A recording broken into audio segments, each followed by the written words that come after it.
এই গরমে মন প্রাণ ঠান্ডা হয়ে যাবে গাইস এই রেসিপিতে। দেখতে পারছেন এর লুকসটা কতটা ইয়ামি, আর খেতে কিন্তু অসম্ভব মজা হয় এই ডেজার্টটা। ড্রাগন আর মিল্ক দিয়ে খুব সিম্পল ওয়েতে যে কেউ তৈরি করে নিতে পারবেন। আর গাইস এটা বাচ্চারা খেতে ভীষণ পছন্দ করে। চলুন তাহলে কথা না বাড়িয়ে রেসিপিতে চলে যাই। আপনারা দেখতেই পারছেন এখানে আমি ড্রাগন নিয়ে নিয়েছি। দেন আমি এটা ছোট ছোট টুকরো করে কেটে নিব। আপনারা কমিয়ে বাড়িয়ে আপনাদের পছন্দ অনুযায়ী নিতে পারেন। এখানে আমি এই ডেজার্টে ড্রাগন একটা আর একটার অর্ধেক নিব। আপনারা চাইলে দুটারও করতে পারেন, আর কি যে যতটুকু বানাবেন তার উপর টিফিন করে ফলটা নিয়ে নেবেন। এই তো আমার দেখতেই পাচ্ছেন ছোট ছোট টুকরো করে কেটে নিয়েছি। এ পর্যায়ে চুলায় একটি প্যান বসিয়ে দিব। দেন এর মধ্যে টুকরো করা ড্রাগন ফলগুলো দিয়ে দিলাম। দেন পরিমাণ মতো চিনি অ্যাড করে দিলাম। আগার আগার দিয়ে দিলাম 1 চামচের মতো। আর গাইস চুলোটা কিন্তু আমি এখনও অন করিনি।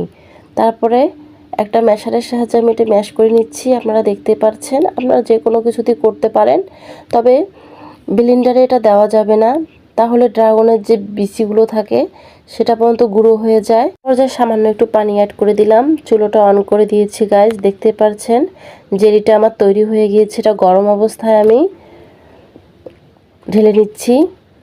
অবশ্যই কিন্তু এই কাজটা গরম অবস্থায় করতে হবে।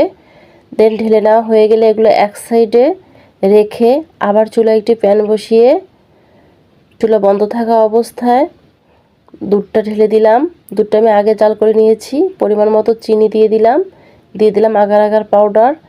সবগুলো ঠান্ডা থাকা অবস্থায় মিশিয়ে চুলাটা অন করে দিলাম। এখন এটা অনবরত নাড়তে হবে। জেলিটা যখন হয়ে যাবে তখন এটা আমি নামিয়ে গরম অবস্থায় আগে যে ড্রাগনের জেলিটা আমি সেট হতে দিয়েছিলাম ওর মধ্যে এটা আমি ঢেলে দিব। আপনারা দেখতেই পাচ্ছেন ঢেলে দেওয়া হয়ে গেলে এটা ঠান্ডা করার জন্য ফ্রিজে রেখে দিব। এই ডেজার্টটা ঠান্ডা ঠান্ডা খেতে অনেক ভালো লাগে। আমি 30 মিনিট পর বের করে নিয়েছি গাইস, আপনারা দেখতেই পাচ্ছেন এটা কত সুন্দরভাবে সেট হয়েছে আর দেখতে কতটা লোভনীয় হয়েছে।